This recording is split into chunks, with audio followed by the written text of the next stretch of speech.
Muy buenas tardes a todos los que nos acompañan en el desarrollo de la presente conferencia magistral que es de carácter internacional titulada Análisis comparado del acceso a la justicia en Latinoamérica, que va a estar a cargo de la doctora María Sofía Sagüez y corresponde a la edición número 7 de los lunes universitarios, que está a cargo del Centro de Estudios en Justicia y Derechos Humanos del Ministerio de Justicia y Derechos Humanos.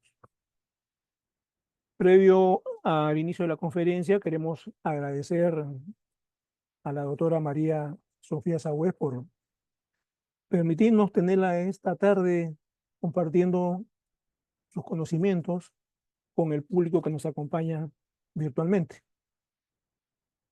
La doctora María Sofía Sagüez es doctora en Derecho, summa cum laude por la Universidad Católica Argentina y máster en Derecho por la Georgetown University de Washington, D.C.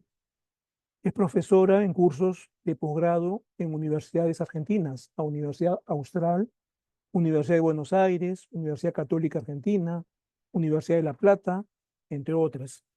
Es profesora titular de Derecho Constitucional e Instituciones Políticas y Derecho de Garantías Constitucionales en la Facultad de Derecho de la Pontificia Universidad Católica Argentina y profesora adjunta regular del concurso en la Facultad de Derecho de la Universidad de Buenos Aires.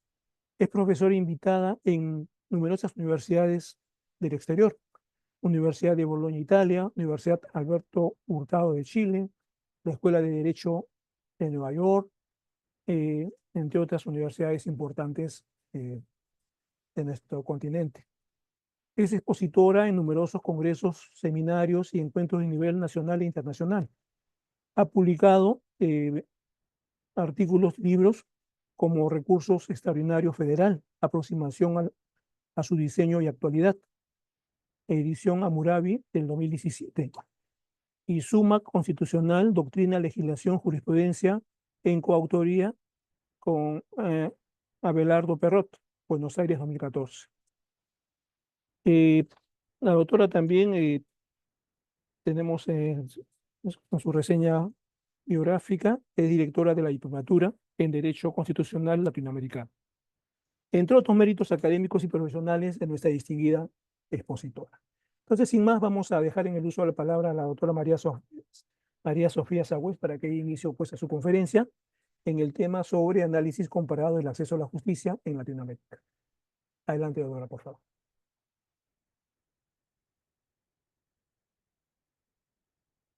Sí. Muchísimas gracias. Quiero agradecer especialmente al doctor Jesús Rosadio por la invitación, por su cordial presentación. Es un honor para mí compartir con ustedes estos minutos de análisis de los desafíos, la situación actual del acceso a justicia en los países de la región. Es un diagnóstico que se extiende en algunos de los puntos también a situaciones similares de Europa y que nos enfrenta sobre todo a un panorama sumamente apremiante. Se da con múltiples derechos, se da también con acceso a justicia, que es una brecha marcada entre lo que son estándares constitucionales y convencionales del acceso a justicia y la realidad fáctica, para decirlo de alguna manera tautológica, presente en la mayoría de nuestros estados. Es por eso que me pareció interesante compartir con ustedes el análisis comparado a la luz sobre todo de los estándares internacionales y presentar algunos escenarios comparativos con otros continentes. El acceso a justicia, de la misma manera que igualdad, ya presentaba situaciones estructurales de afectación de derechos, de desventajas comparativas de determinados grupos en el acceso a justicia, pero ha recibido un ahondamiento este diagnóstico a la luz de la pandemia 2019, la pandemia COVID-19, donde se incorporaron aspectos tradicionales, o sea, se mantuvieron aspectos tradicionales de falencias de acceso a justicia, pero también se incorporaron otros elementos que tienen que ver como, por ejemplo, las falencias en torno a la brecha digital. Es decir, en la pandemia COVID-19 impactó en procesos que hasta ese momento eran sumamente o en la mayoría de los casos a borbotones, experimentales, no sistemáticos, de digitalización de los procesos judiciales, y esto repercutió que un elemento que tradicionalmente actuaba como falencia en el acceso a justicia, que era la brecha digital, tomara un protagonismo muy especial. Allí donde en la mayoría de los países hubo algún tipo de medidas de mayor o menor grado de aislamiento social preventivo y obligatorio, es decir, al haberse restringido la libertad ambulatoria, el ejercicio tanto del derecho al trabajo por parte de los abogados como del acceso a justicia en concreto por parte de los justiciables se tradujo a través de vías de tecnologías informáticas y de la comunicación. Y entonces la brecha digital presentó un escenario de desventajas comparativas sumamente alarmantes. Entonces, lo que vamos a tratar es ver lo que serían estándares tradicionales, clásicos de acceso a justicia y algunos desarrollados con mayor preocupación, con mayor gravedad en los últimos años. Todo esto me pareció interesante analizar la realidad del acceso a justicia y las falencias en los países de la región a la luz de las em, eh, exigencias o estándares del orden convencional regional. Me pareció muy interesante, como señaló recién el doctor Jesús Rosadillo, en plantear que esto es un análisis de derecho comparado. Saben que en alguna manera, por ejemplo, autores que propician el constitucionalismo transformador, pero también autores como Eduardo Ferrer MacGregor, ex juez de la Corte Interamericana de Derechos Humanos, ellos consideran que el control de convencionalidad, el ius comune interamericano desarrollado por la Corte Interamericana, tiene un impacto en la creación justamente, como decíamos, no solamente de un orden convencional, sino un derecho constitucional común de los distintos países de la región. Y en ese ius comune, en ese ius constitucionale comune que surge del Corpus Juris Interamericano, el acceso a justicia toma un rol protagónico. Entonces vamos a partir de algunos estándares internacionales convencionales para luego proyectar en distintas tensiones que vivimos en la actualidad en el acceso a justicia en distintos países de la región. Y vamos a hablar mucho de dimensiones. La noción de acceso a justicia, así como la noción de tutela judicial efectiva, han sido conceptos que se han desarrollado, se han multiplicado, se han robustecido a la luz de las últimas décadas. Y en particular, acceso a justicia ha tenido un replanteamiento de suma trascendencia. Vamos a analizar lo que es el desarrollo desde su génesis hasta su dimensión actual de las distintas facetas del acceso a justicia, pero vamos a comenzar trabajando con uno de los jueces magistrados de la Corte Interamericana que más ha favorecido al acceso a justicia, que es Antonio Cansado Trindade. Antonio Cansado Trindade es un gran juez de la Corte Interamericana, también fue juez de otros tribunales internacionales, es de origen brasilero, trabajó muchísimo para acceso a justicia tanto en los países como en el mismo sistema interamericano. Gracias a él fueron las primeras preguntas a las víctimas en procedimientos ante la Corte y gracias a él tuvo gran injerencia y gran implicancia el posterior desarrollo de las modificaciones que permitieron que la víctima tenga locus standi in judicio ante el sistema. Y él fue un gran crítico de que la víctima no pudiera excitar al órgano de la Corte Interamericana en sí, ¿no? Entonces, vamos a comenzar con una cita a Antonio Cansado Trindade, que nos plantea dos dimensiones distintas de el acceso a justicia, y me gustaría compartir con ustedes una presentación. Ahí estamos.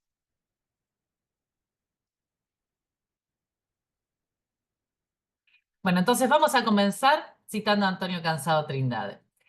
Antonio Cansado Trindade planteaba dos dimensiones fundantes y generalmente esta obra, como vemos, está en su voto del 2006, ya estaban en publicaciones como relativas al futuro del Sistema Interamericano de Derechos Humanos, un libro que él publicó en el año 2000 y 2001, ya estaba íncita esta distinción, pero habla de dos dimensiones del acceso a justicia, una dimensión stricto sensu y una dimensión lato sensu. ¿Mm? Vamos a ver que algunos autores califican estas dimensiones como acceso a la justicia y el acceso a justicia. ¿Mm? ¿Cuál sería la distinción? En el sentido estricto sensu, Acceso a justicia implica la posibilidad de excitar el órgano jurisdiccional, la posibilidad de acceder a instancias jurisdiccionales. Ese sería su sentido más formal, su sentido más primario, ¿no? Por eso dice Antonio Cansado Trindade, el derecho a acceso a justicia es el acceso formal a la instancia judicial y se puede aplicar tanto a instancias judiciales domésticas como internacionales. Pero él plantea una dimensión superadora, esto lo realiza en el caso López Álvarez, y él plantea una dimensión superadora y dice, en realidad el derecho de acceso a la justicia se identificaría con lo que después se considera, como decíamos, acceso a justicia, que es tiene un contenido jurídico propio. Es el derecho a obtener justicia. Es el derecho a que ese conflicto intersubjetivo de intereses sea resuelto. Es el derecho a que se recomponga el derecho violado. Entonces, él lo dimensiona como el derecho al derecho, el derecho a la existencia de un ordenamiento jurídico que proteja los derechos fundamentales de la persona humana.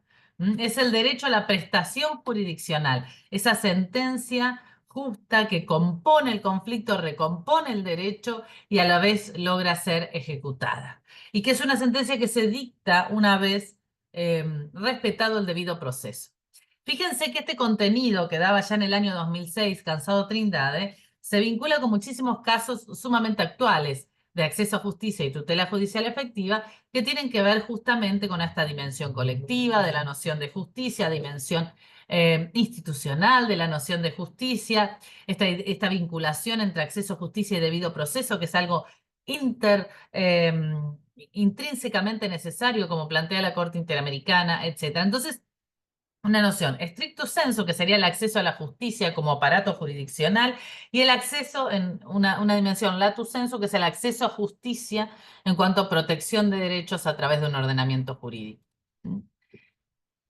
Por eso fíjense que tradicionalmente se concebía la idea del debido proceso, el derecho a la jurisdicción, como algo separado del acceso a justicia, pero en esta concepción que plantea Antonio Cansado Trindade lo encontramos como conceptos sumamente vinculados. Y vamos a encontrar que el acceso a justicia en la actualidad tiene una dimensión. Y les puse aquí todos los casos vinculados. Van a ver que hay casos desde, sobre todo del 80 y los famosos casos contra Honduras, desde el 88, la opinión consultiva 87, ya se viene gestando cómo se va robusteciendo esta noción de justicia, de acceso a justicia. Y el acceso a justicia se considera como un elemento pivotal de tres conceptos fundamentales del sistema regional de derechos humanos. En primer lugar, acceso a justicia y Estado de Derecho. En segundo lugar, acceso a justicia e igualdad. Y en tercer lugar, acceso a justicia y régimen democrático. Vamos a ver cómo se vinculan. Esto lo tenemos planteado de manera clara y evidente en la jurisprudencia de la Corte Interamericana. En una sociedad democrática, derechos, libertades, garantía y Estado de Derecho son una tríada que se definan entre sí, que se vinculan intrínsecamente, conceptualmente entre sí. No puede concebirse la existencia de derechos y libertades sin garantías, sin Estado de Derecho. El Estado de Derecho no puede existir si no hay derechos y libertades y no existen ambos si no se instrumentan mecanismos de tutela. Por eso dice, y esto lo vuelve a repetir Cansado Trindade, el acceso a justicia es uno de los pilares básicos, no solo de la Convención, sino del propio Estado de Derecho en una sociedad democrática, en el sentido de la Convención. Derechos humanos, sociedad democrática y Estado de Derecho se nutren de la noción, directamente de la noción de acceso a justicia, y aquí tenemos una gran cantidad de precedentes que así lo señalan. Pero además, el acceso a justicia está intrínsecamente vinculado a la noción de igualdad. Y ya vamos a ver, mi idea es desarrollar los distintos saltos cualitativos de la jurisprudencia de la Corte Interamericana y terminar con un tema que es sumamente importante en diversos países de Latinoamérica, que es la problemática de la violación estructural de derechos y la falta de el acceso a recursos procesales idóneos, sobre todo en lo que es proceso estructural. Sabemos que ha habido algunos interesantes ejemplos en Perú, algunos interesantes ejemplos, por supuesto, en Colombia, que es leading case en esto, pero me gustaría compararlo a la luz de los estándares convencionales. Pero entonces, ¿por qué la noción de acceso a justicia está tan intrínsecamente vinculada con igualdad? Berizón se lo plantea en términos instrumentales, este es un autor especialista en derecho procesal, Dice, hay una íntima conexión entre las premisas angulares en que se asienta el moderno Estado social y la organización de la justicia. Y dentro de esta, de los mecanismos de igualación. ¿Por qué? Porque la falencia en el acceso a justicia es una de las formas más palmarias de exclusión. Y esto lo ha señalado, yo les traje aquí la cita de Roberto Cuellar, fue durante mucho tiempo director ejecutivo del Instituto Interamericano de Derechos Humanos, o de Juan Méndez, que era el director del programa de Derechos Humanos de American University. El Instituto Interamericano de Derechos Humanos es la rama académica de la Corte Interamericana. Y fíjense cómo señala, el limitado acceso a justicia constituye probablemente una de las formas más odiosas de exclusión, que no podemos separar de la desigualdad y la pobreza. La exclusión socioeconómica y la exclusión de vastos sectores de la población del acceso a justicia abona la inestabilidad sociopolítica y por lo tanto la inseguridad jurídica. Fíjense entonces cómo igualdad, acceso a justicia y Estado de Derecho, seguridad jurídica están íntimamente relacionados. Las falencias en el acceso a justicia generan exclusión, generan una discriminación estructural y paralelamente la discriminación estructural actúa como un obstáculo al acceso a la justicia. Si un grupo está permanentemente excluido, permanentemente marginado, sistemáticamente excluido, no va a poder también acceder a justicia. Y esto nos lleva al último tema que vamos a tratar hoy, que es vulnerabilidad, discriminación estructural y acceso a justicia, estándares del sistema interamericano, que es quizá una de las situaciones que más se plantea generalizada en distintos países de la región. Es más, Víctor Abramovich, que es una persona que fue asesor de la Corte Interamericana mucho tiempo, trabajó, por ejemplo, su pluma está íncita en la decisión Campo Algodonero. Víctor Abramovich presenta que muchas veces hay determinados grupos sociales que están excluidos, marginados, que solamente pueden hacer escuchar su voz, defender sus intereses a través del acceso a justicia, a través, por ejemplo, de la participación que pueden tener en procesos estructurales. Y fíjense que esto es muy interesante porque muchos países, por ejemplo, esto ha repercutido en muchísimos países, ustedes saben de este tema, porque tienen algunos casos interesantes ante la Corte Interamericana, pero en la mayoría de los países, las personas privadas de su libertad son grupos excluidos que ven también importantes falencias en el acceso a justicia. Y la mayoría de los procesos estructurales, o sea, las experiencias de procesos estructurales que tienden a canalizar la voz de sectores estructuralmente excluidos, tuvieron algún ámbito de aplicación con el tema de personas privadas de su libertad. Las primeras acciones de tutela que derivaron en procesos estructurales en en Colombia, fueron casos de personas privadas de su libertad, y eso lo vamos a encontrar en México, eso lo vamos a encontrar en Argentina. Entonces, lo que señala Víctor Abramovich es que el reconocimiento legal de nuevos mecanismos procesales de representación de intereses colectivos, como sería, por ejemplo, el litigio estructural, la práctica de ciertos grupos o actores de plantear en el ámbito judicial conflictos públicos que trascienden a lo individual, que tienen esta dimensión estructural, a través de lo cual buscan fijar cuestiones en la agenda de debate social, es decir, a través de lo cual se procura el litigio de alto impacto, ¿no? El litigio complejo de alto impacto, litigio transformador, son distintos nombres que se le da, o en ocasiones también ante la omisión del Estado, el control de inconstitucionalidad por omisión, que también es un tema que hace unos años no se podía plantear en Perú y ahora lo tenemos sumamente presente. La omisión del Estado, el activar procesos de toma de decisión políticas públicas, impulsar reformas. Este reconocimiento de estos grupos a estos remedios con vocación transformadora, como llama la Corte Interamericana, vamos a ver que ahí el acceso a la jurisdicción, el acceso a justicia en clave estructural, en procesos con vocación transformadora, actúa como un mecanismo de participación en la esfera política que reemplaza o complementa el deterioro de otros canales institucionales propios del juego democrático. Aquellos grupos que tal vez no encuentran en el juego democrático la posibilidad de hacer oír su voz, comunidades originarias, sectores estructuralmente excluidos, encuentran a través del acceso a justicia en este tipo de proceso estructural o colectivo de litigio de alto impacto, un lugar donde hacer oír su voz. Entonces, ahí vemos cómo el acceso a justicia facilita la democracia deliberativa, permite que todas las voces sean oídas, porque al plantar este tipo de reclamo, su pretensión es oída. Esto se vincula con un concepto que se ha estudiado mucho, que son los tribunales constitucionales como agentes de cambio social. Por ejemplo, Néstor Pedro Sagüez, Roberto Romboli, hablan de este punto y nos muestran cómo. Entonces, los procesos estructurales permitan que los tribunales constitucionales actúen como agentes de cambio social y a su vez dan visibilidad a voces que de otra manera son excluidos. Pensemos también en lo que es el litigio con relación a identidades diversas, materia de género o el litigio con relación a matrimonio homosexual, que ha generado tanto litigio a nivel doméstico internacional, tanto en el sistema interamericano como en el sistema europeo. Muy interesante la jurisprudencia en torno a litigio estructural con respecto a matrimonio entre personas del mismo sexo, por ejemplo, en el caso Comandantes Fedotova contra Rusia del Tribunal Europeo de Derechos Humanos. Este es quizá la vedette en el tema de acceso a justicia. El acceso a justicia a través de reclamos estructurales es un tema que sabemos que en Perú tiene una importancia muy marcada. El Tribunal Constitucional está realizando actividades en pos no solamente a dictados sentencias estructurales, sino también actividades en pos a lo que son las innovaciones en manera de ejecución de estas sentencias. Y así como ocurre en Perú, está ocurriendo en Argentina, ha ocurrido en Colombia, ocurre en México y en la gran cantidad de países de la región. Esto se vincula con otro aspecto. Así como se ha desarrollado la noción de las dimensiones de acceso a justicia, eh, así como se ha robustecido, y ya vamos a ver que lo que era originariamente acceso a justicia ha crecido como crece el tronco de un árbol recibiendo nuevas capas, vamos a encontrar que también existen distintas dimensiones de lo que se entiende por la justicia en sí.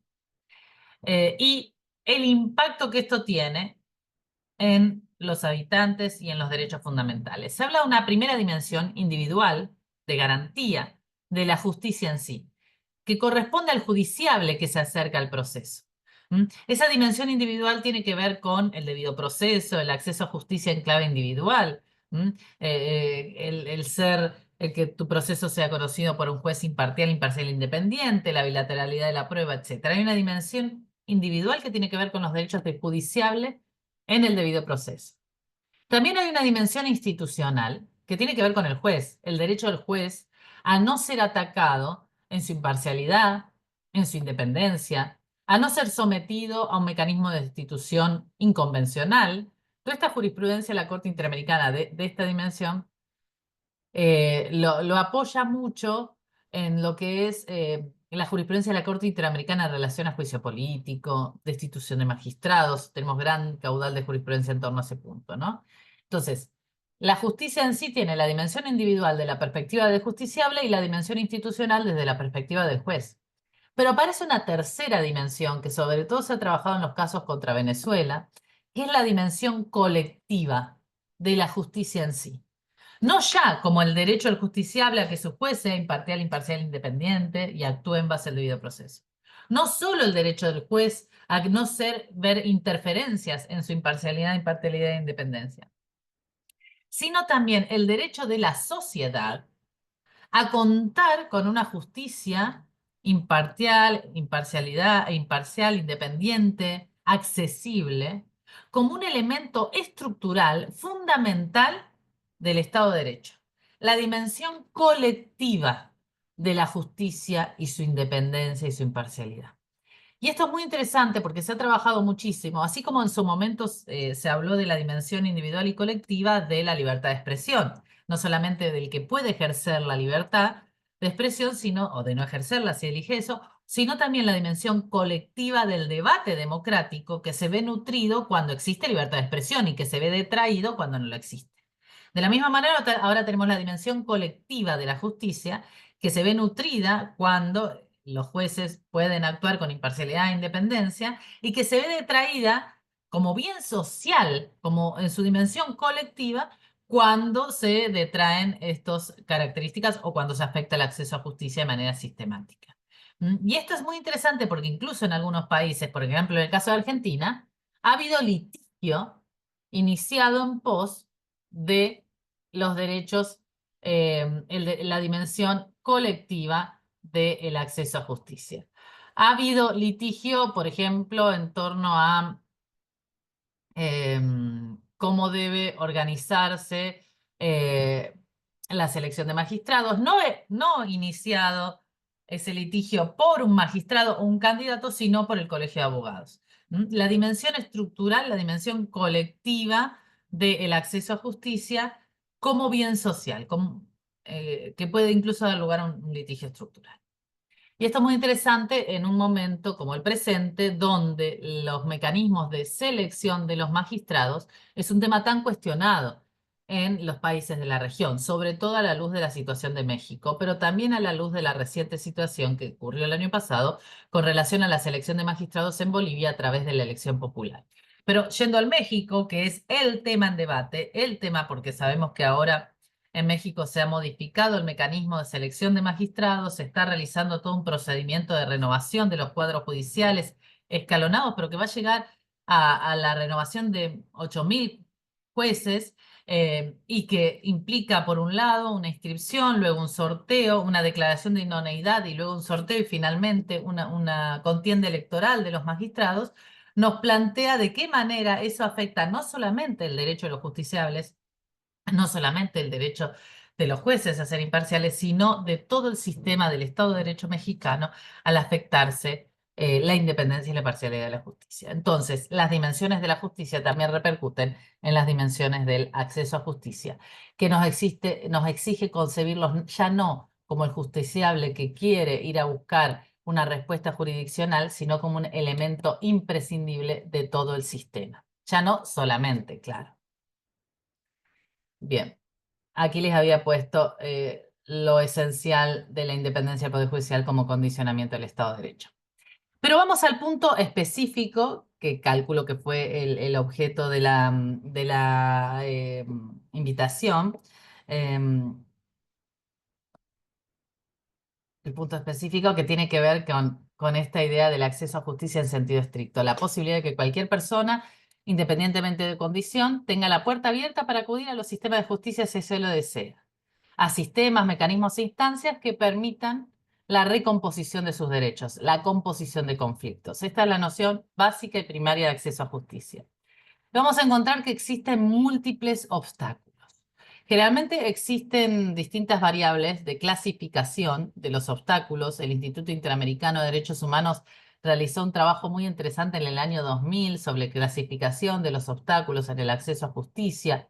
Hay obstáculos objetivos, obstáculos subjetivos, que se vinculan más a aspectos del litigante, obstáculos objetivos como pueden ser barreras arquitectónicas, estos grandes monumentos, o por ejemplo hay algunos países donde las Cortes Supremas o los tribunales tienen esta barrera arquitectónica que son monumentos que parecen aplastar al que se acerca. Esto es una cuestión de diseño arquitectónico que tiene que ver con un lenguaje que se manejaba en una época, o incluso edificios que son hasta laberínticos, ubicados en lugares no accesibles, la distancia geográfica, el típico obstáculo económico por los costos.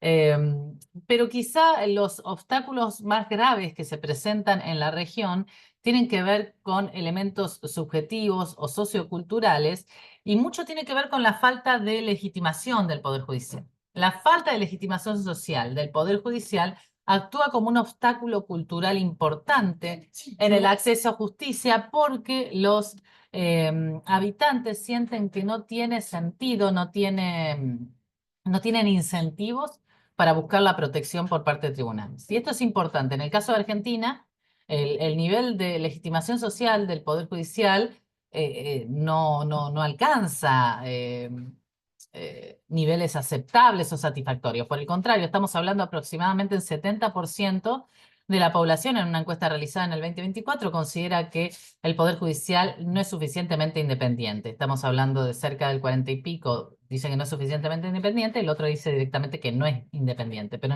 sumada a las dos categorías llegamos alrededor del 70. Entonces ahí tenemos un obstáculo cultural y esto es muy importante. Esta encuesta que yo les mencionaba es una encuesta que se realizó en toda Latinoamérica, se presentó, por ejemplo, en la UNAM, y la sociedad se siente mucho más representada, por ejemplo, por las universidades que por los jueces. Entonces, la falta de legitimación social actúa, o de reconocimiento, confianza social, actúa como un obstáculo sociocultural a la justicia sumamente importante. Otros elementos tienen que ver con el diseño, son obstáculos jurídicos que tienen que ver con el diseño de los procesos y muchas veces con la ecuación temporal. La falta de seguridad en cuál va a ser el dictado de la sentencia, o la falta de certeza en cuanto a cuál va a ser la resolución, o el tiempo que va a durar un proceso también actúan como obstáculos en el acceso a justicia porque la ecuación temporal hace que el valor del derecho se reduzca. Es decir, si yo tengo un derecho a recomponer mi derecho al 100%, pero voy a tardar 100 años en protegerlo, bueno, mi derecho vale cero. Entonces, estos elementos actúan como obstáculo jurídico al acceso a justicia. Este es un problema sumamente grave y también, por ejemplo, las posibilidades de revictimización, como decía, inseguridad jurídica, etc. Estos obstáculos de carácter subjetivo o sociocultural o políticos, institucionales, jurídicos, afectan y coexisten con obstáculos objetivos, como decíamos, el económico, geográfico, arquitectónico, e impactan y confluyen en una justicia cada vez más distante, una justicia cada vez menos accesible, y con esto el detraimiento de igualdad, el detraimiento del Estado de Derecho, etc. En el año 2000 se hicieron muchos planteos en torno a qué debía entenderse por justicia. Hablamos de acceso a la justicia, acceso a justicia, qué debía entenderse. Y un análisis muy interesante lo desarrolló sobre todo el Instituto Interamericano de Derechos Humanos. Hay una obra que publicó Roberto Cuellar con muchos datos estadísticos y artículos, que es el acceso a la justicia en las Américas del año 2000, donde se planteaba la justicia debe ser entendida como un servicio público o debe ser entendida como la satisfacción de un derecho humano. ¿No? La perspectiva de entender a la justicia como un servicio público nos permitía contribuir por muchos elementos que se consideran propios de los servicios públicos y que contribuían a solventar o superar algunos de los obstáculos a justicia. Por ejemplo, la idea fundamental de que el servicio debía ser eficiente y la idea de buscar indicadores que nos permitan representar de alguna manera la calidad medible de ese servicio de justicia. Pero por otro lado implicaba concebir al justiciable, a la persona que busca hacer ejercicio de su derecho individual de acceso a justicia, justamente como un usuario. Por el otro lado, concebir a la justicia como un derecho humano nos permitía acercarnos a su dimensión conceptual cercana a la dignidad humana y nos permitía comprender cómo la afectación al acceso a justicia es una de las formas más brutales de exclusión, de discriminación. Por eso es necesario concebir una noción de acceso a justicia que combina estas dos dimensiones: el acceso a justicia satisfactoria de los estándares del servicio público, pero sin perder de vista, de punto de vista, que estamos hablando de un derecho fundamental, de un derecho humano, de acceder a la recomposición de sus derechos vulnerados. Y vamos entonces a los saltos cualitativos de el acceso a justicia a nivel convencional, en la jurisprudencia de la Corte Interamericana, que va a ir acompañando todos los procesos que se dieron en los distintos países de la región de afectación al acceso a justicia. El primer lugar que se presenta de manera más palmaria, y la vamos a encontrar en la opinión consultiva 9 del 87, es el recurso a la técnica bastardeada de los escenarios de excepción, de los estados de excepción, para afectar el acceso a justicia. En una situación coyuntural donde en Latinoamérica florecían los estados de excepción, aplicados muchos de ellos por regímenes autoritarios, bueno, fue necesario ahondar en la noción de que el derecho de acceso a justicia no se suspende ni puede verse restringido en escenarios de excepción. Y aquí vemos marcadamente la opinión consultiva 9 del 87. Luego vamos a ver todo un desarrollo muy importante que tiene que ver con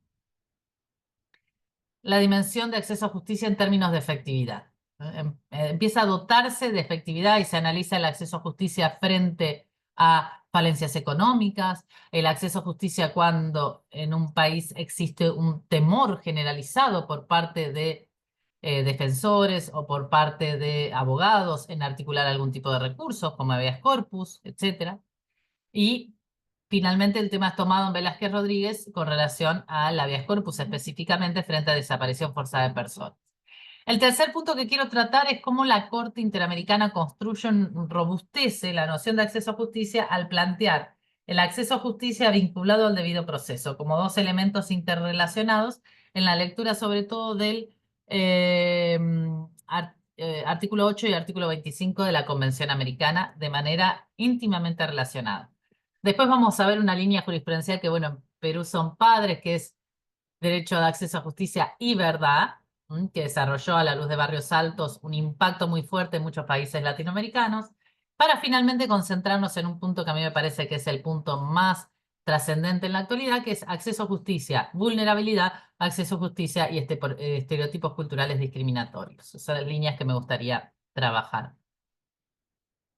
El primer punto entonces es el acceso a justicia sobrevive a los estados de excepción. Fíjense qué interesante, 1987. Podríamos decir 2019 sin problema. El mismo problema que tuvimos de frente a un estado de excepción realmente innovador, inesperado en términos propios, lo primero que se afectó, fue el acceso a justicia. La respuesta de los poderes judiciales no estuvo a la altura de la crisis del momento. Y era algo que fue lo primero que señaló la Corte Interamericana en torno a acceso a justicia. El acceso a justicia sobrevive como derecho a los estados de excepción. No pueden ser suspendido el derecho a acceso a justicia. Son garantías judiciales esenciales. Deben ser ejercidas en el marco de la luz de los principios de debido proceso legal, como vamos a ver más adelante. Pero esto que es el núcleo rígido, el corazón, el habeas corpus no puede ser suspendido en el estado de sitio o en el estado de excepción, lo tuvimos después con la problemática de que articular un habeas corpus en pandemia era sumamente complicado por las barreras, sobre todo digitales, y también al principio porque no había ni siquiera, estaban suspendidos realmente el accionar de los tribunales. Y esto nos muestra cómo lamentablemente la violación de derechos muchas veces tiene este movimiento pendular, ¿no? En clave sociológica. El segundo punto que explicó y enfatizó notoriamente la Corte Interamericana fue el acceso a justicia se mide en términos fácticos. Se vincula con lo que es la idoneidad fáctica o la efectividad fáctica de la tutela judicial efectiva. ¿Esto qué significa? Que el acceso a justicia tiene que ser real, debe poder llegarse a una decisión de una autoridad competente, que esa decisión sea vinculante y sea útil para restituir el derecho. Esta es la noción fundamental. El acceso a justicia debe ser efectivo en términos fácticos. Y la Corte Interamericana utiliza el concepto de idoneidad, efectividad, y lo va utilizando de manera prácticamente indistinta. Pero aquí está el corazón y nos estamos ubicando en 1987. El acceso a justicia es la posibilidad real de acceder a un recurso judicial para que la autoridad competente y capaz de emitir una decisión vinculante determine si ha habido o no violación a un derecho que la persona reclama tener. Y en el caso de que se verifique esa violación, se dicte una sentencia que sea útil para restituir al interesado en el goce de su derecho irreparable. Real, utilidad. Fíjense que es siempre una ponderación en términos fácticos, y esto es enfatizado, ya lo vimos en la opinión consultiva y más o menos en la misma época, enfatizado en los casos de Velázquez Rodríguez, Godínez Cruz, Fairén Garbis, Solís Corrales, 1988, 1989, Génesis, son los pilares sobre los cuales se consolidó el sistema interamericano de derechos humanos. Cuando los recursos son rechazados por obstáculos formales, por razones futiles, cuando hay una política ordenada y tolerada para que no se tengan efectividad, bueno, aquí, por más que exista el recurso, hay afectación al acceso a justicia.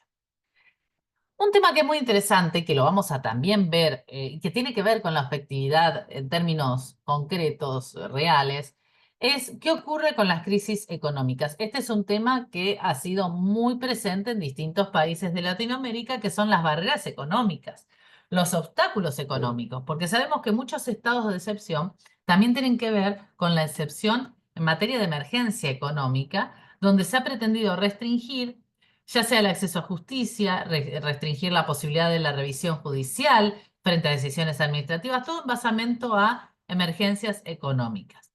El tema llega a la Corte Interamericana en la opinión consultiva 11 del 90. Fíjense, también estamos hablando, dentro de todo, una de las primeras decisiones, ¿no?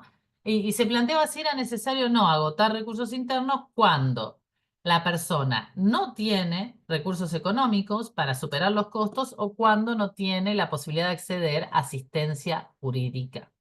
Se planteaba el caso de temor generalizado de los abogados a prestar asistencia legal a una persona, como puede ser frente a persecuciones generales de derechos humanos, de defensores de derechos humanos. Ese es un tema sumamente actual.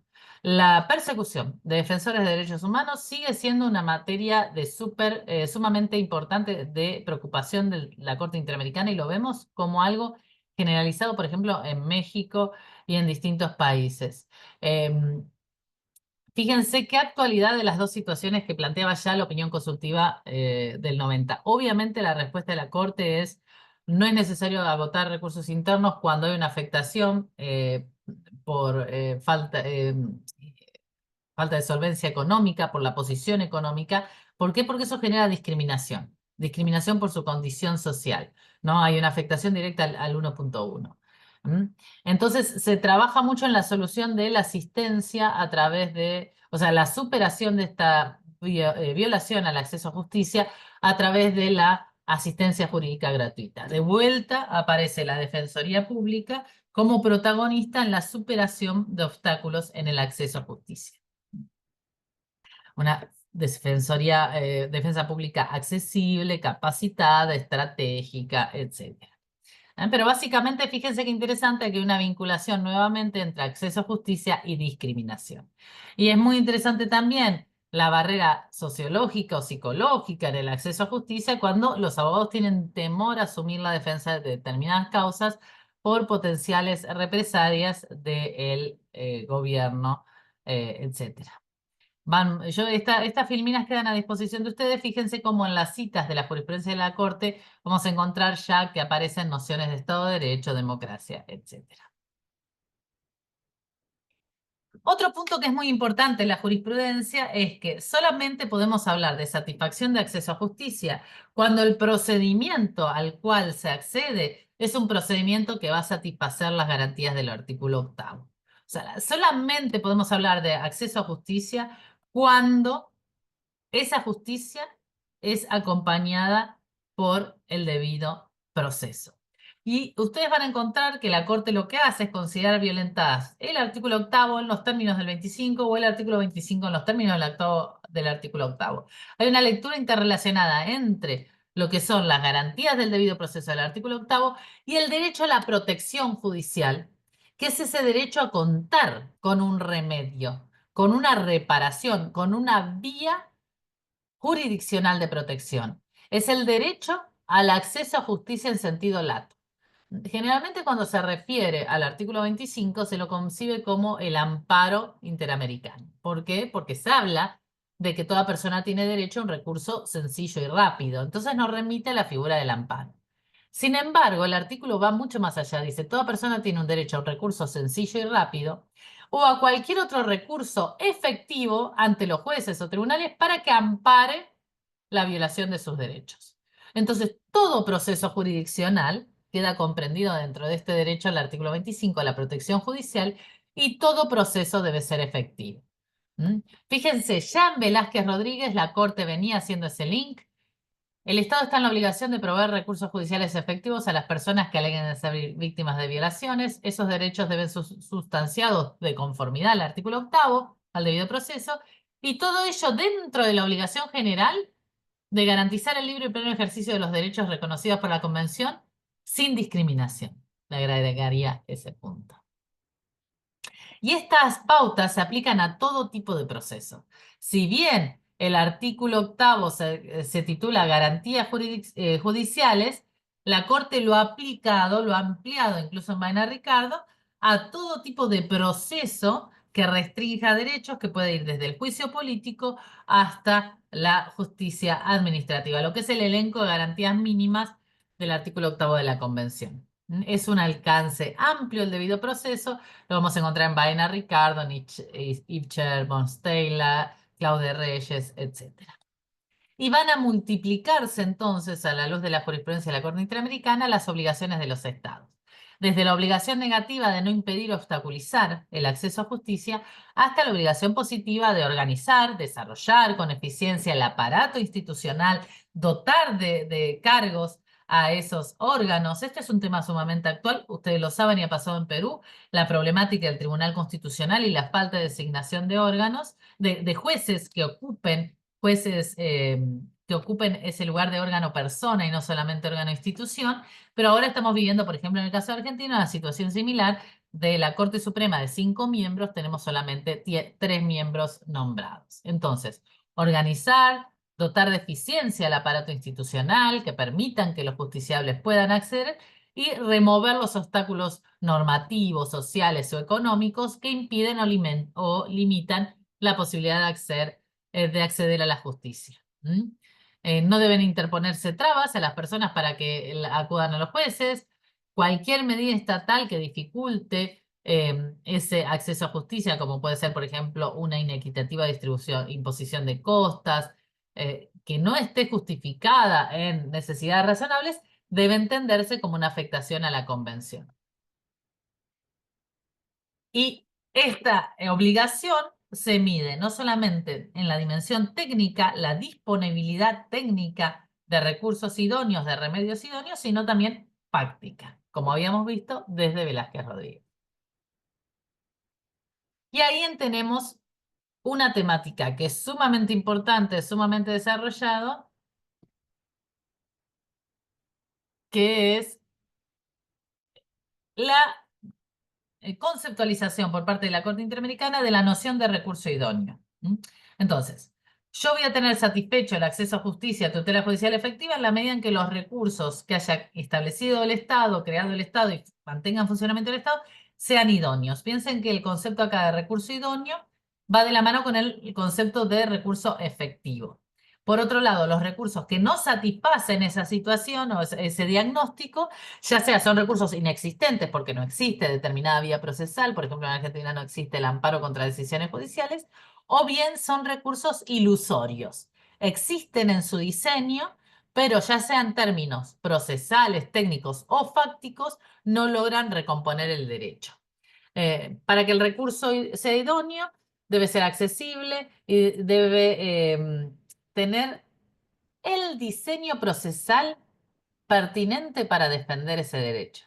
Por ejemplo, si yo tengo violado el derecho a la libertad ambulatoria, el remedio que tiene el diseño procesal idóneo para recomponer ese derecho es el habeas corpus, porque es un proceso que tiene como parte de su diseño, como objeto de su diseño, el dictado de una sentencia para recomponer el derecho a la libertad ambulatoria. Este es un concepto que se trabaja mucho, por ejemplo, en el derecho anglosajón, que es el derecho de remedio, el concepto de remedio. El remedio que prevé el sistema debe ser idóneo para recomponer ese derecho. Si yo utilizo un remedio que no es idóneo, lo que voy a conseguir es afectar, generar un desgaste, costos de acceso a justicia y llegar a una sentencia que no va a tener la entidad necesaria para resolver el conflicto que fue planteado. Por ejemplo, esto se ve claramente, por ejemplo, en el proceso de habeas data. El proceso de habeas data, que primero lo que busca es conocer la información que existe sobre esa persona y luego da la posibilidad de rectificar, cristalizar o eliminar datos, es un tipo de proceso pensado a la luz del conflicto que se le plantea, que es la afectación del derecho a la autodeterminación informativa. Lo mismo el proceso estructural. Si yo quiero resolver un conflicto estructural a través de un amparo individual, no voy a poder resolver las verdaderas causas estructurales del conflicto. Estoy usando un tipo de herramienta distinta o inapropiada para la lesión que quiero resolver. Y esta falta de idoneidad de la herramienta o de efectividad de la herramienta repercute en la afectación del derecho de acceso a justicia. ¿Mm? Otro elemento que demanda el acceso a justicia es que haya certeza y seguridad jurídica. Para poder garantizar el acceso a justicia es necesario saber con seguridad cuál es la vía de tutela apropiada, cómo debe articularse. En algunos países, y esto lo ha señalado la Corte Interamericana, sí, dice, bueno, ¿cuándo hay que interponer tal recurso? Bueno, depende. En algunos tribunales estiman que el plazo de caducidad es X y otros estiman que el plazo de caducidad es otro. Bueno, eso es una afectación al acceso a justicia por falta de certeza y seguridad jurídica. La confusión existente sobre alguna categoría o la vía de protección genera afectación de acceso a justicia. Y el otro elemento que ha sido muy marcado tradicionalmente por la Corte Interamericana y lo tienen otros países, por ejemplo España lo plantea expresamente en su constitución, es que solamente podemos hablar de acceso a justicia y tutela judicial efectiva o protección judicial cuando la sentencia que vaya a dictarse pueda ser ejecutada, pueda ser cumplida. Si no existen los mecanismos idóneos para ejecutar decisiones jurisdiccionales, lo que vamos a tener es una frustración del acceso a justicia. Esto lo dice, como decíamos, algunas constituciones, por ejemplo la española, y lo ha dicho expresamente la Corte en el caso Niños de la Calle.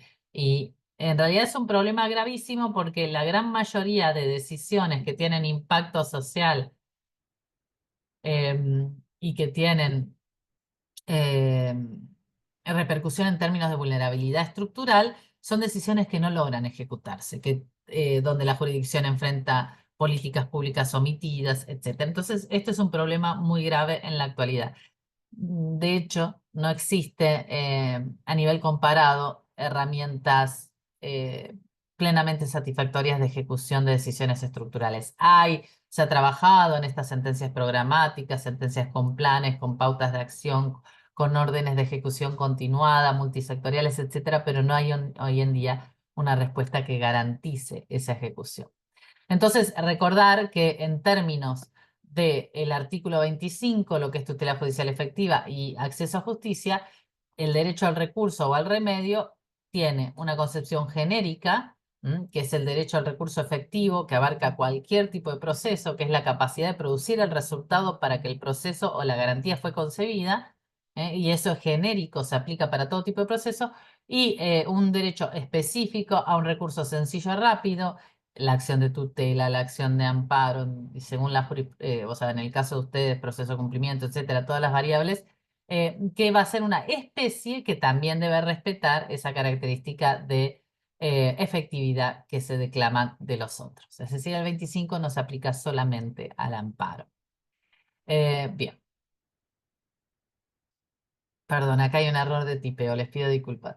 La efectividad, como veníamos diciendo, tiene que ver con la capacidad potencial del recurso en el hecho y en el derecho, en su diseño y en términos reales, de producir el resultado que se requiere para proteger al derecho. El recurso debe tener la capacidad remedial para proteger al derecho.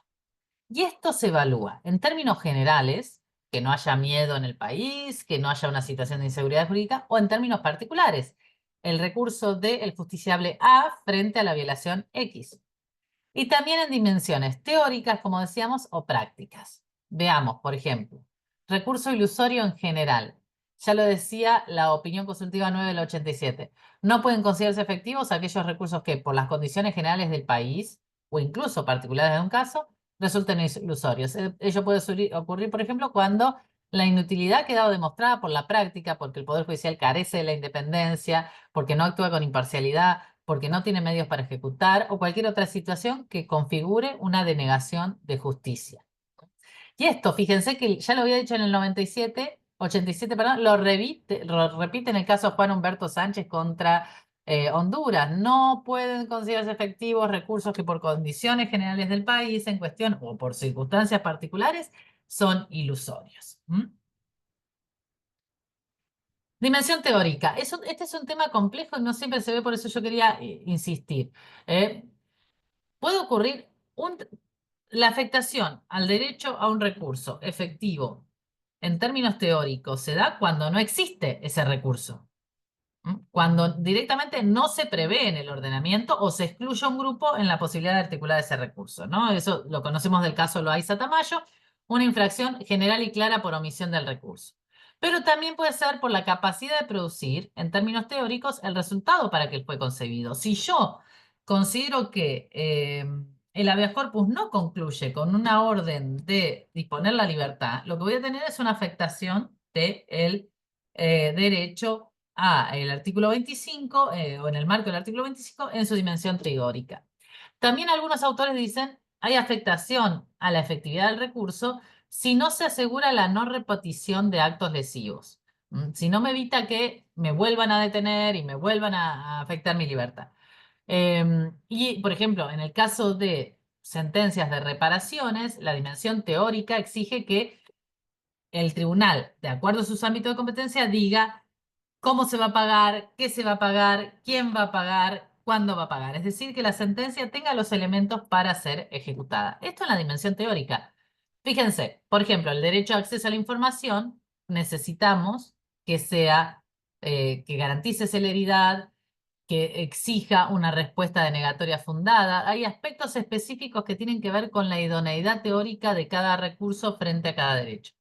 La tutela de derechos en comunidades originarias. Bueno, ahí es necesario que se tengan en cuenta las particularidades propias de cada comunidad, sus características económicas, sociales, culturales, situación de vulnerabilidad, su derecho consuetudinario, sus valores, usos, e incluso el recurso a un intérprete cultural. Entonces, fíjense cómo lo que es la idoneidad teórica de un recurso para un supuesto puede ser distinta a la idoneidad teórica del recurso para otro. Y lo que estamos más acostumbrados en Latinoamérica, todos estos ejemplos que yo estoy citando son ejemplos de sanciones o de reconocimiento de responsabilidad internacional del Estado por afectación del derecho al acceso a justicia en precedentes reales de la Corte Interamericana. Como vimos en la opinión consultiva o con la aplicación del artículo 27, cuando se suspende en estados de excepción, cuando se suspende el recurso a exigencias fácticas, institucionales, arquitectónicas, culturales, que lo hacen inaplicable, que el recurso tenga la capacidad de producir en los hechos el resultado, la virtualidad para obligar a las autoridades, que las autoridades se sientan obligadas por la decisión jurisdiccional, ya sea en términos jurídicos o en términos sociológicos, que no exista peligrosidad en la articulación, en esos casos donde los abogados que intervienen a habeas corpus son perseguidos, que se apliquen ante tribunales imparciales o independientes, que satisfagan el debido proceso, que no exista demora injustificada, que se dilate tanto la tutela que actúe como factor de impunidad. Esto lo señaló la Corte en el caso Mirna Makchan. Y que no exista esa confusión en torno a la aplicación, que no se termina de entender cómo debe ser articulado el remedio. Un ejemplo muy interesante de recursos ilusorios es cuando existe en los cuadros judiciales una cultura de la discriminación que hace que la respuesta no resulte acorde. Esto estaba íncito en el caso Campo Algodonero y lo vamos a ver en muchas causas interesantes como Fernández Ortega, etcétera. Yo quiero dedicarle un tiempito a esto, frente sobre todo a situaciones de discriminación estructural. Pero bueno, cuando existe intervención obstaculizadora de los agentes del Estado, que pueden ser incluso agentes fiscales y los abogados del Estado, como en el caso Furlan, vamos a encontrar ejemplos de recursos ilusorios, etcétera. Fíjense aquí en una sentencia del año 2006 contra Colombia la Corte señaló que hay límites a un verdadero acceso a justicia en el caso de una acción de reparación directa si esta es de naturaleza rogada. Es decir, debe ser presentada por medio de un abogado en términos ineluctables de caducidad, es decir, existe el diseño procesal está eh, robu- eh, lleno de ápices procesales que frustran la defensa o la articulación del remedio. Es posible, obviamente, que los estados puedan reglamentar el acceso a justicia, estableciendo, por ejemplo, tasas de justicia, etcétera. Pero van a ser, van a, para que la reglamentación sea válida, debe satisfacer el requisito de razonabilidad, y independientemente que sea proporcional a la demanda, también, al monto económico en juego en la demanda, también debe de garantizarse ese requisito de razonabilidad. Si bien el derecho a acceso a justicia no es absoluto y consecuentemente puede estar sujeto a algunas limitaciones discrecionales por parte del Estado, lo cierto es que éstas deben guardar correspondencia entre el medio empleado y el fin perseguido y en definitiva no pueden suponer la negación misma de dicho derecho. En el caso que estamos citando, que es un caso Cantos, lo que ocurría era que tanto la tasa de justicia como los honorarios de los abogados actuaron, al decir de la Corte Interamericana, como un obstáculo de acceso a justicia y un desincentivo de los otros judiciables en el desarrollo de procedimientos jurisdiccionales en la tutela de sus derechos. Y entonces la Comisión Interamericana, en el caso de Informe sobre Terrorismo de Derechos Humanos, dijo, hay 3 indicadores para verificar si está satisfecho el acceso a justicia, que es la disponibilidad de recursos, la complejidad de las cuestiones y la naturaleza de los derechos invocados. Se me está quedando sin tiempo, voy a tratar de avanzar sobre algunos de los aspectos. Quería ver el tema de las preguntas. Ah, bien, hay algunas preguntas. Bien. Acceso a justicia y verdad, como sabemos, es un tema que se ha trabajado mucho, sobre todo en materia de Perú. El derecho a la verdad es englobado dentro del derecho a acceso a justicia. Es una expectativa de que el Estado debe satisfacer a las víctimas de violaciones de derechos humanos y a sus familiares. Esto es importante porque es la víctima primaria y la víctima secundaria, los familiares también. Es una forma de reparación, una medida de satisfacción y por lo tanto es un elemento indispensable. Lo ha señalado, aquí tenemos distintos casos, le sumaría también el caso Expósito, etcétera. No es un derecho autónomo, está subsumido en el derecho de la víctima a sus familiares a obtener el esclarecimiento de los hechos y las responsabilidades correspondientes de investigación y juzgamiento. Esto que lo vamos a tener básicamente como núcleo conceptual de Barrios Altos, ha tenido una catarata de aplicación en múltiples países de Latinoamérica y ha generado importantes conflictos y tensiones. Yo diría que el estado con el que genera mayor conflicto es el caso de Uruguay, donde lo que había vigente eran 2 leyes adoptadas y vía referéndum, o sea, con una fuerte legitimación electoral en 2 momentos históricos distintos, o sea, con 10 años de diferencia, y en Estado de Derecho. A diferencia de Barrios Altos, aquí no se trataba ni una amnistía, ni una decisión adoptada en marco de un gobierno de facto, sino que eran 2 leyes de amnistía dictadas durante el gobierno de Iure, en estado de paz social, sin amenaza, sin encontrarse amenazado el régimen democrático y convalidada por el referéndum. Y a pesar de eso, la Corte Interamericana, en el caso Hellman, le aplica la doctrina de Barrios Altos y considera que no el derecho, el deber de investigar, el deber de esclarecer, el deber de sancionar, que conlleva a sí mismo el derecho a la verdad a la víctima, no permiten la aplicación de ese tipo de disposiciones que obstaculizan esos derechos al tratarse de delitos de lesa humanidad. Genera un conflicto muy grande, la Corte Interamericana, perdón, la Corte Uruguaya discutió la aplicación de esa doctrina en otro caso y finalmente la Corte Interamericana dicta una sentencia que es de supervisión de cumplimiento, Hellman 2, se lo conoce como Hellman 2, en realidad es supervisión, donde dice ninguno de los poderes del Estado uruguayo pueden oponerse a la interpretación que da la Corte Interamericana, que es intérprete última, hay una eficacia vinculante, absoluta, directa de la decisión a todos los poderes del Estado y es la vez que se habla del control de convencionalidad por todos los poderes del Estado, incluso por el cuerpo electoral. Es la eclosión del control de convencionalidad en ese caso, pero lo vemos también como parte del acceso a justicia. Yo quería terminar, voy a hacer uso de unos minutos, un tema que a mí me parece muy importante, que es acceso, justicia y vulnerabilidad.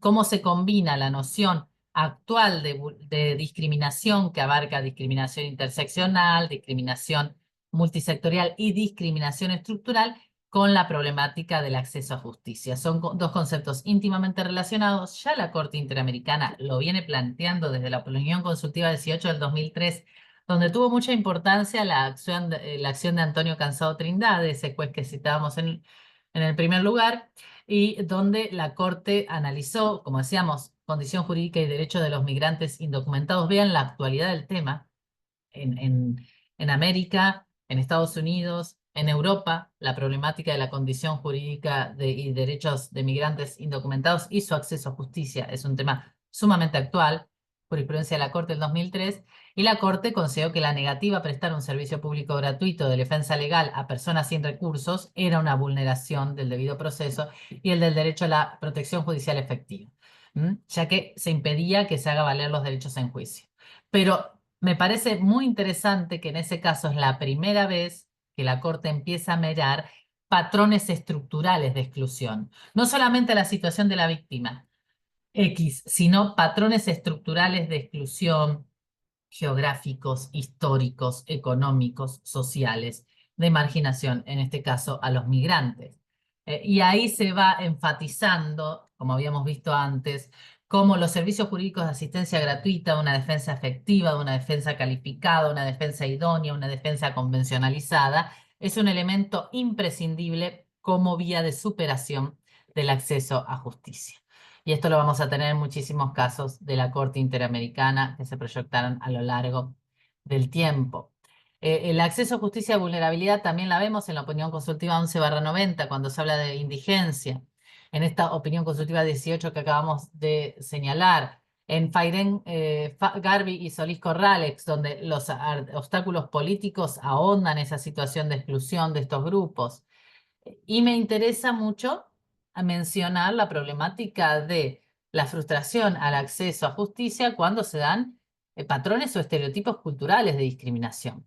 La primera vez que la Corte habla de patrones o estereotipos culturales de discriminación y su existencia su presencia en los agentes de seguridad, en los agentes sanitarios y en los agentes de Poder Judicial, lo vamos a encontrar en Campo Algodonero. Era un tema que ya estaba presente en la Comisión Interamericana desde María da Peña, pero lo encontramos presente en esta interesante decisión Campo Algodonero del 2009 y después repercute también en el informe de la Comisión Interamericana de Acceso a la Justicia para las Mujeres Víctimas de Violencia en las Américas.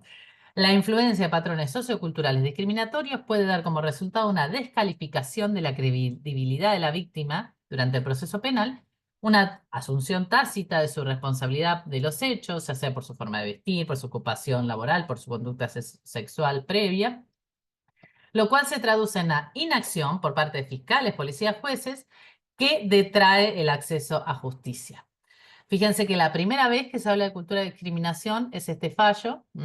Este dice, esta situación de cultura de discriminación hace que no se responda a la problemática de los femicidios de mujeres en Juárez con la altura necesaria, pero después vamos a ver cómo la Corte sigue refiriendo a los estereotipos como afectación de derechos humanos, como causa de la violación, incompatibles con derechos humanos, la necesidad de articular por parte del Poder Judicial remedios con vocación transformadora.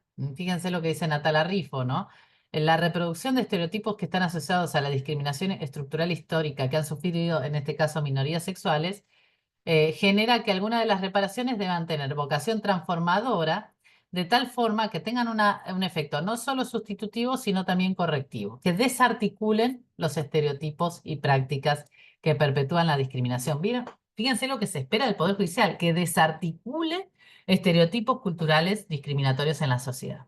Pero sobre todo un punto a mí me parece muy interesante, que es esta fundamentación que encontramos, la vamos a encontrar en Fernández Ortega, pero también la vamos a encontrar en Espinosa González, que es la ineficacia judicial frente a casos individuales de violencia, que podemos decir contra las mujeres, se puede mencionar sobre personas discapacitadas, personas socioeconómicas vulnerables, todos los supuestos de discriminación estructural que puedan verificarse, propicia un ambiente de impunidad que facilita y promueve la repetición de hechos de violencia en general y envía un mensaje según el cual la violencia puede ser tolerada y aceptada, lo que favorece su perpetuación y la aceptación social del fenómeno. El sentimiento y la sensación de inseguridad de las víctimas, así como una persistente desconfianza de estas en el sistema de administración de justicia. Dicha ineficacia o indiferencia constituye en sí misma una discriminación de la mujer en el acceso a justicia.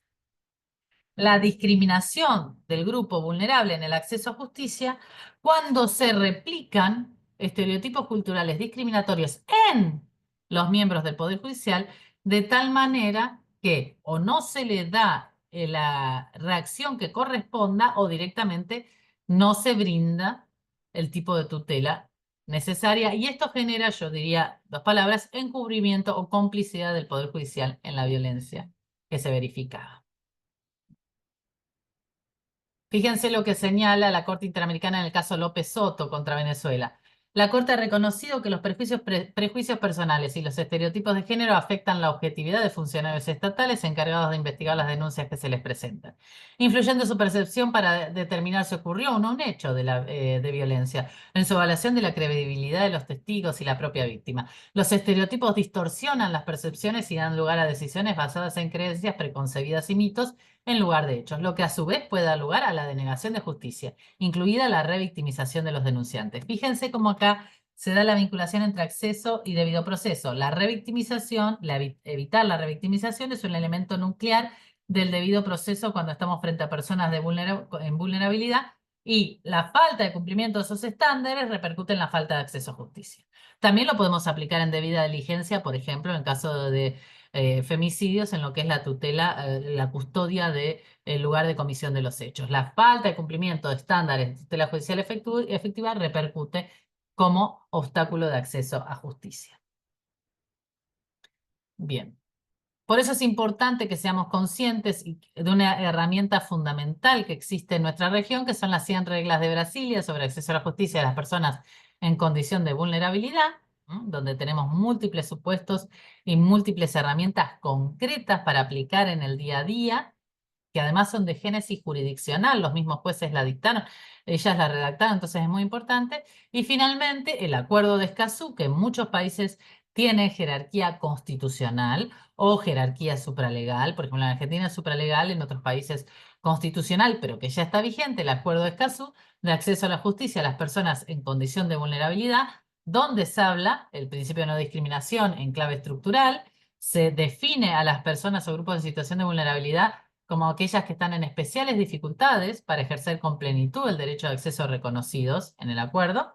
Y en el artículo octavo, numeral 5, se establece la obligación concreta de hacer efectivo el derecho a acceso a justicia, donde se van a atender a las necesidades de personas o grupos en situación de vulnerabilidad mediante el establecimiento de mecanismos de apoyo, asistencia técnica, jurídica gratuita, etc. Un punto muy interesante es cómo el Acuerdo de Escazú también sostiene cuando se utilicen tecnologías de información o inteligencia artificial, no debe haber sesgos discriminatorios. Eso es muy importante de señalar. Bueno, quedan otros temas pendientes, pero me interesa sobre todo responder a sus preguntas. Si les parece bien, podemos empezar de esa manera. ¿eh? Las preguntas las Sí, encuentro sí, en la aquí. caja. Ahí estamos. Perfecto. Asistente anónimo. ¿Existe obstáculo para el acceso a una persona discapacitada a presentar una demanda de Poder Judicial?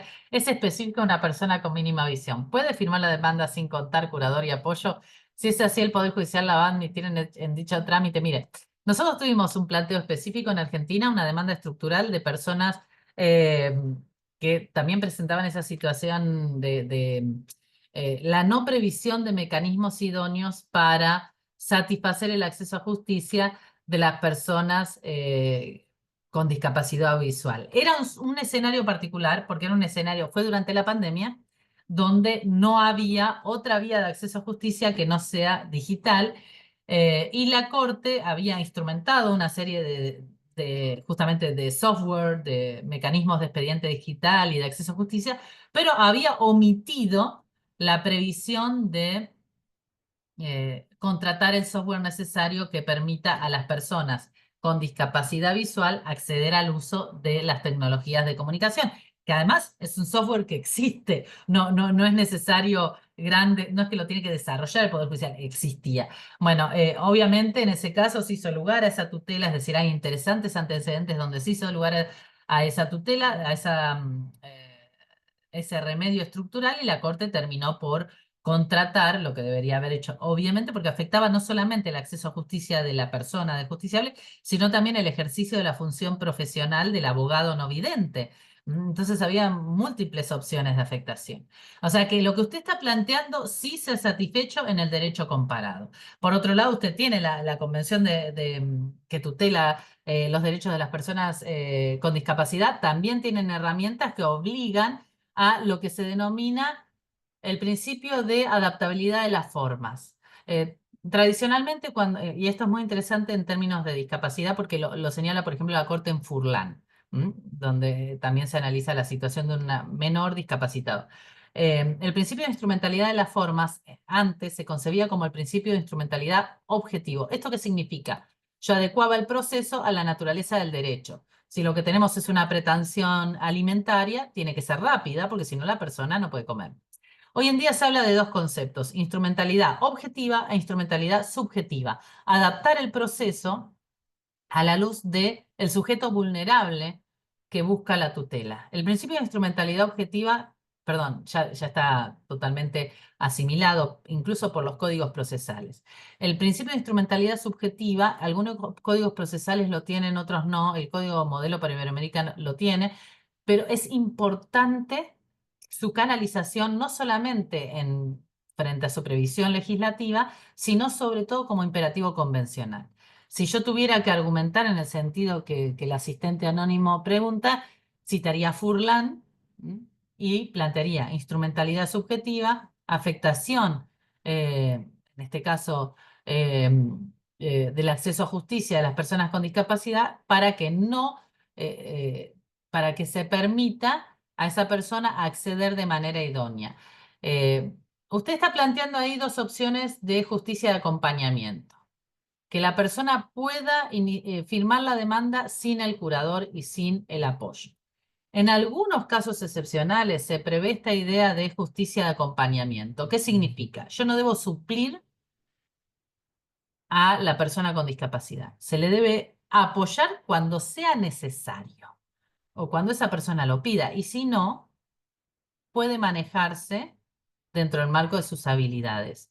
Esta noción de acompañar y no sobre texto de convertirlo ya no en un sujeto de tutela, sino como un objeto de tutela, porque se lo despersonaliza, es el grado más avanzado de acceso a la justicia de las personas con discapacidad. Me parece sumamente loable y buscable, y es el objetivo. La justicia de acompañamiento, que la persona no necesite ni curador ni apoyo, salvo que sea estrictamente necesario, e incluso esa intervención puede ser efímera, es decir, puede ser para un acto y después no, porque lo que hay que hacer es evitar que la persona con discapacidad sea un objeto de protección despersonalizado, sino que sea un sujeto de derecho que ejerza con plenitud sus derechos y que solamente tenga el acompañamiento cuando sea estrictamente necesario. Y en la menor proporción posible, ¿no? Esto se llama justicia de acompañamiento, principio de instrumentalidad subjetivo, y hasta allí se orientan los nuevos códigos procesales. ¿Usted cree en el derecho global? ¿Se podrá llegar a ello en algún momento con un escenario económico? Usted se refiere a la Constitución de la Tierra de Ferraioli.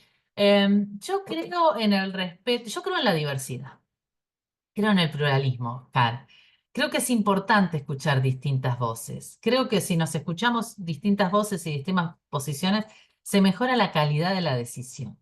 Entonces, no creo que sea 100% viable en términos de gobernanza, de proyección, la creación de una respuesta unívoca impuesta.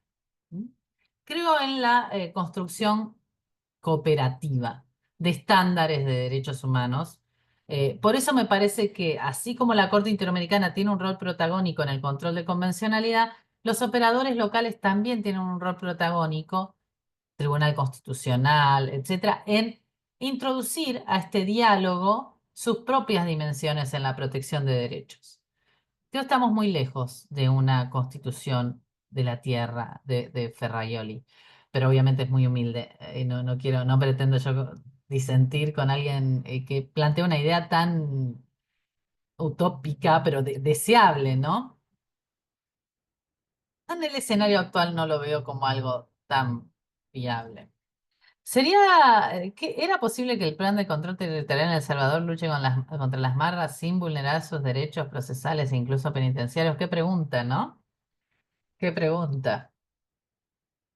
La tensión seguridad-derechos es la tensión intrínseca en el derecho penal y sigue estando presente. Eh, es una pregunta muy interesante. La verdad que no conozco con tanto detalle, yo no soy penalista, no conozco con tantos detalles hasta dónde llegó el plan de El Salvador.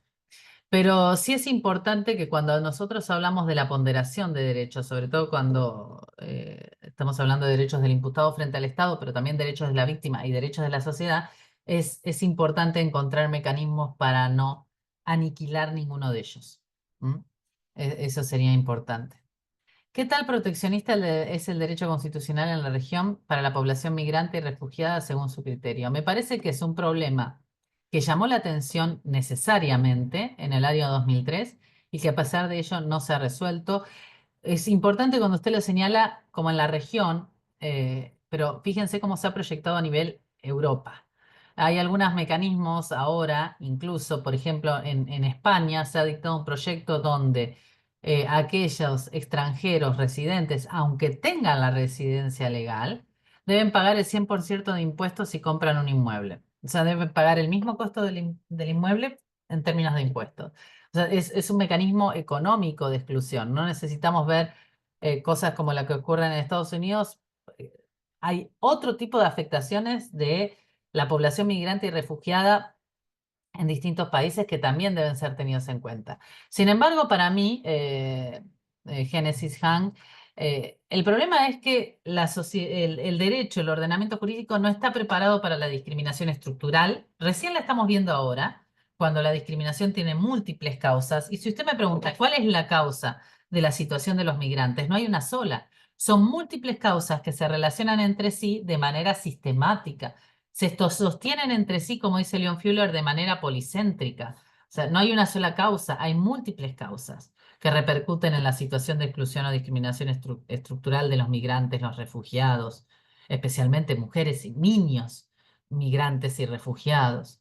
Entonces, esa situación estructural de afectación de derechos, nosotros las herramientas jurídicas con las que tratamos de comprenderlos no siempre son estructurales, entonces hay una falta de idoneidad de nuestra visión del conflicto.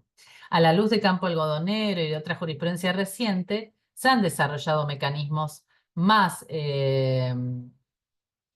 más satisfactorios. Esperen que se me fue. Ahí está. Más satisfactorios para visualizar y tratar de encontrar cómo el Estado deba generar propuestas de vocación transformadora. ¿Mm? Y eso es muy importante para poder encontrar una solución eficiente. O sea, estamos en camino de la comprensión de la discriminación estructural. ¿Pasó algo, Jesús? ¿Se Sí, cortó?